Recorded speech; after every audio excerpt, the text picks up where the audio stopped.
Alors, The Witcher, t'en as pensé quoi de la série?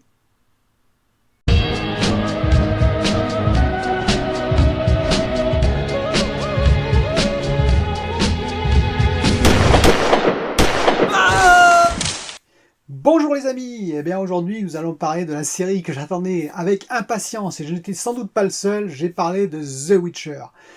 Donc je ne l'ai pas classée d'ailleurs parmi les meilleures séries 2019 parce que c'était un peu plus tard, parce qu'elle aurait fait partie bien entendu de mes séries préférées, hein, au moins des 10 premières séries en tout cas. Difficile de la classer, mais j'ai beaucoup aimé cette série et je vais en parler maintenant. Donc pour commencer, je vais préciser tout de suite ce que c'est cette série. Cette série, c'est l'adaptation des livres, hein, d'Andrzej Sapkowski, en particulier de 3 livres, 2 recueils de nouvelles, Le Dernier Vœu, L'Épée de Providence. Vous avez vu que les livres sont un peu usés, hein, que je les ai lus, et Le Sang des Elfes. Donc, ce n'est pas une adaptation du jeu vidéo The Witcher 3, hein, ni des préquels qu'il y avait avant. C'est important de le savoir. Alors cette série, elle est très bien, elle pose quelques problèmes quand même pour moi, c'est-à-dire que si vous ne connaissez pas l'univers de The Witcher, évidemment ça va être très difficile de suivre cette série, en tout cas au début. Pourquoi ? Parce que eh bien, la showrunneuse, hein, qui est Laurence Mitch Isrich, difficile à dire, a décidé de faire 3 temporalités sans donner trop d'explications, même pas du tout d'ailleurs, aux spectateurs qui vont regarder la série. C'est-à-dire que vous avez une temporalité qui va suivre Yennefer, j'en parlerai un peu plus tard, une temporalité qui va suivre Gérald de Rive, le héros principal, le sorceleur, et une temporalité qui va suivre Ciri.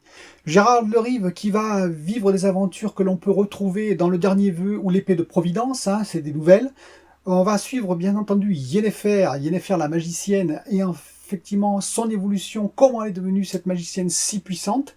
Et surtout, on va suivre Ciri, le début, on va dire, des romans, des 5 romans, c'est-à-dire Le Sang des Elfes, lorsqu'elle va devoir fuir le royaume de Cintra. Pour donner un petit aperçu de ce que j'ai pensé sur l'univers The Witcher dans cette série, je l'ai trouvé fort bien retranscrit, pour ma part.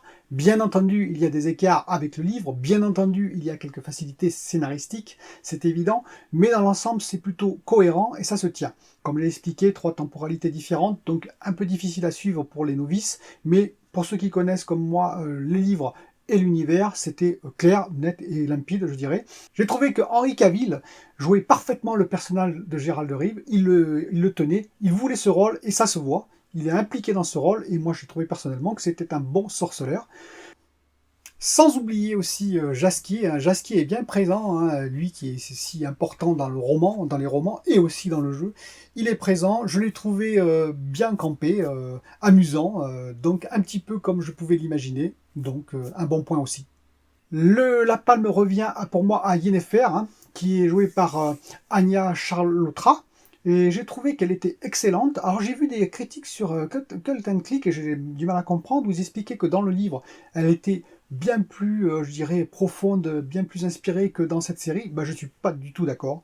En fait, pour moi, par rapport au jeu, par rapport au livre, c'est bien dans cette série qu'elle est le plus approfondie. Pour preuve, dans le livre, son enfance est très peu abordée, hein, quelques lignes et pas plus, alors qu'ici, on va voir tout ce qui s'est passé pour qu'elle devienne ainsi cette magicienne si puissante, et pourquoi elle est finalement à la fois assez, je dirais, dure dans son propos, assez dure vis-à-vis de l'humanité, de la société qui l'entoure, parce que pour ça, il y a une raison profonde qui est exploitée. Et je ne trouve pas qu'elle est inconstante, contrairement à ce qui se dit dans Cult and Click. Au contraire, je trouve que ce rôle est bien approfondi et se dégage bien tout le long de la série. J'ai trouvé en particulier la relation entre Gérald de Rive et Yennefer bien rendue, telle que j'avais pu la découvrir dans les livres. Une relation complexe, une relation difficile, et pourtant on voit tout ce qui unit ces êtres si particuliers. L'arc qui m'a le plus, on va dire, non pas déçu, mais le moins ému, c'est Ciri. C'est-à-dire que Ciri, pour moi, elle est, je dirais, un peu nuancée, un peu trop nuancée. Elle est loin, en tout cas, et bien différente de ce que l'on trouve dans les livres, où elle est beaucoup plus espiègle, voilà, et même presque insupportable pour Gérald de Rive. Ce n'est pas le cas ici. Je voudrais également signaler la performance exceptionnelle de Jodie May. Je l'ai trouvée très convaincante en Reine Calante, la lionne de Cintra, et donc c'était un petit clin d'œil à son propos. Je vais parler un petit peu de l'avis de Cult & Click, qui a fait aussi une comparaison avec d'autres séries en disant que cette série, finalement, elle était décevante par rapport, disons, à l'image que l'on voit, pour certains détails, par rapport effectivement aux effets spéciaux, allant jusqu'à la comparer aux effets spéciaux de Buffy, ce qui est quand même franchement exagéré de la part d'une chaîne comme Cult & Click.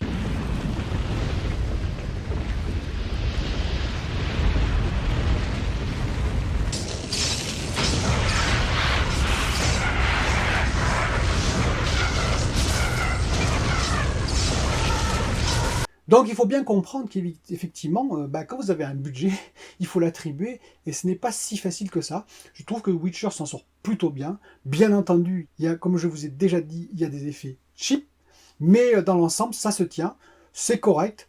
Certes, les armures sont peut-être un peu trop brillantes, hein, ça c'est l'avis aussi de certains youtubeurs. Franchement, il faut aller dans le détail pour voir ça hein, quand même. J'ai également trouvé intéressant ce qu'a développé dans ses romans Andrzej Sapkowski, c'est-à-dire le rejet de la différence finalement par rapport aux sorceleurs, par rapport aux races telles que les elfes, qui également dans cette série est plutôt bien rendu. Moi je me suis laissé absorber, je n'ai pas été dans la critique, et dans l'ensemble j'ai trouvé que c'était plutôt, même c'est très bien, donc j'attends avec impatience la saison 2. Donc, pour finir, eh bien, n'oubliez pas, mes amis, un petit pouce si ça vous avez aimé la vidéo. Bien sûr, abonnez-vous, hein, nous avons besoin d'abonnés. Et donc, nous reviendrons, en tout cas, moi, c'est sûr, très très bientôt pour une nouvelle vidéo qui parlera peut-être d'autre chose que de films ou que de séries. En tout cas, amusez-vous bien, profitez bien du cinéma, des séries, des jeux et des livres. Et à bientôt. Désolé. Oui, il y a des moyens, et en effet, c'est un peu chips. C'est-à-dire, c'est un peu étonnamment un contraste entre l'escalier qui descend, le machin.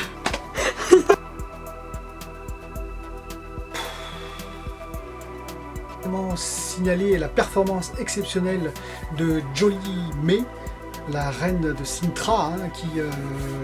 n'importe quoi. Si, c'est la reine de Sintra. Je voudrais également signaler la performance exceptionnelle, à mon avis, de Johnny May. Et surtout, on verra dans la partie, le début du Sang des Elfes, avec Ciri et ce qui va arriver dans... Pop, on fait.